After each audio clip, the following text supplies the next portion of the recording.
Баршаңызға сәлем достар, бүгін сіздерге осындай құймақ рецептісін ұсынамын. Өте дәмді, жасап көруге кеңес беремін.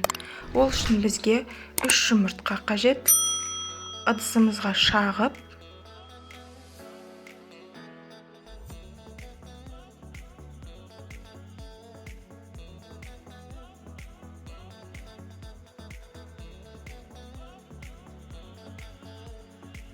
венчик немесе вилканың көмегімен тоғытып аламыз.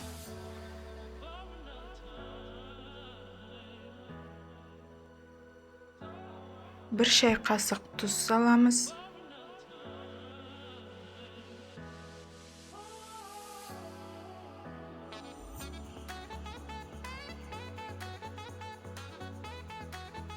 Бір стакан сүт құямыз.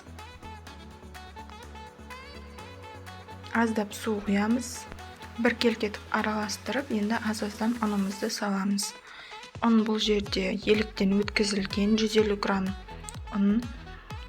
Қажетті мөлшерін толық описание бөліміне жазып қалдырамын.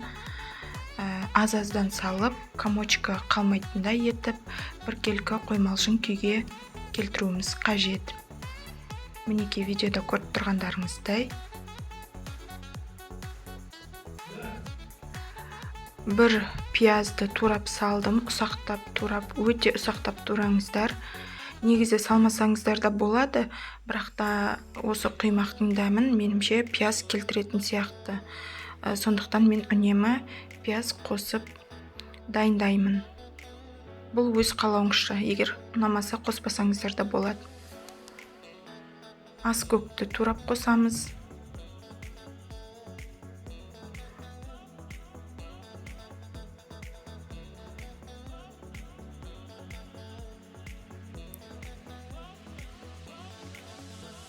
Бәрін араластырып, енді табамызға қуырып алуға дайындаймыз.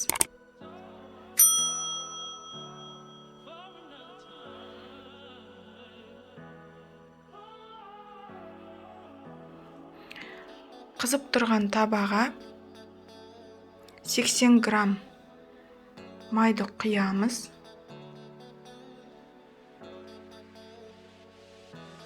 Қызғаннан кейін барып, аз-аздан құймақ секілдетіп құйып шығамыз.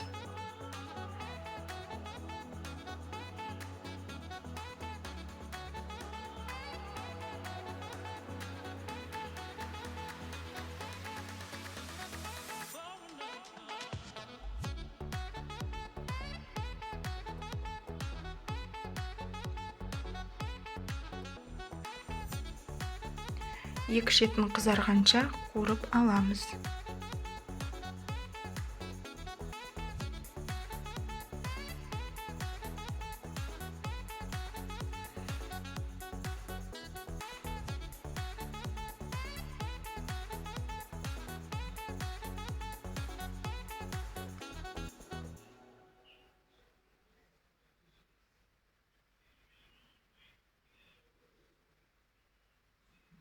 Мінеки екі шеті қызарып пісті.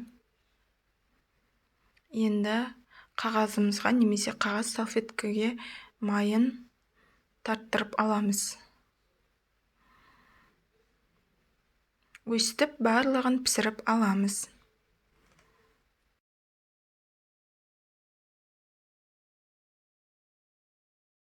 Мінеки біздің құймағымыз дайын, өте жасалу жолы оңай әрі дәмді, тойымды құймақ.